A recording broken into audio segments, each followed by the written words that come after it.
नाशिकवरून भाजप आणि शिंदेंच्या शिवसेनेमध्ये cold war सुरू आहे। नाशिकमधील कुंभमेळ्यासाठी शिंदेंच्या उपस्थितीमध्ये बैठक होणार आहे। मात्र या बैठकीला गिरीश महाजन उपस्थित राहणार नाहीत। याआधी महाजन यांनी घेतलेल्या बैठकीचं दादा भुसेंना निमंत्रण नव्हतं। कुंभमेळ्यासाठी शिंदेंची नाशिकमध्ये वेगळी बैठक। शिंदेंच्या बैठकीचं कुंभमेळा मंत्री गिरीश महाजनांनाही निमंत्रण।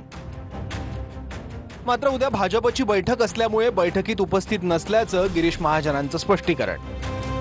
आज शिंदे साहेब घेत आहेत। अजितदादांनी कुंभमेळ्याच्या संदर्भात माहिती घेतली। मला वाटतं हा अतिशय मोठा आपला धार्मिक कार्यक्रम आहे। फक्त मला जर वेळ असेल मी नक्की गेलो असतो, परंतु मला आज त्या ठिकाणी आज उद्या सीएम साहेब आमच्याकडे येत आहेत, त्यामुळे कार्यक्रमाची थोडी गर्दी आहे, त्यामुळे मी जाऊ शकलो नाही एवढंच।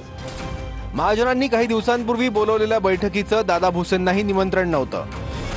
याआधीच नाशिकच्या पालकमंत्रीपदासाठी शिंदेंची शिवसेना आणि भाजपमध्ये रस्सीखेच बघायला मिळाली।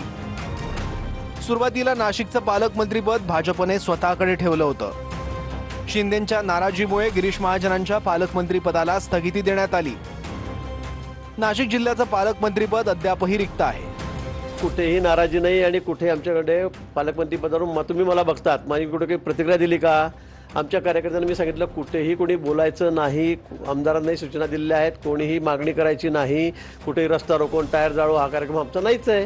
पालकमंत्री पदाच्या संदर्भातले सर्वस्वी अधिकार माननीय मुख्यमंत्री महोदय, माननीय उपमुख्यमंत्री महोदयांचे आहेत आणि या संदर्भातला त्यांना जे योग्य वाटेल ते निर्णय ते त्या ठिकाणी करतील।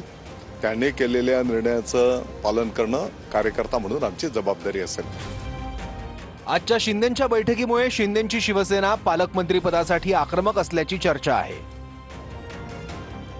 मला असं वाटतं की महायुती आमची अभेद्य आहे। एकनाथ शिंदे साहेब, देवेंद्रजी, अजितदादांच्या नेतृत्वाखाली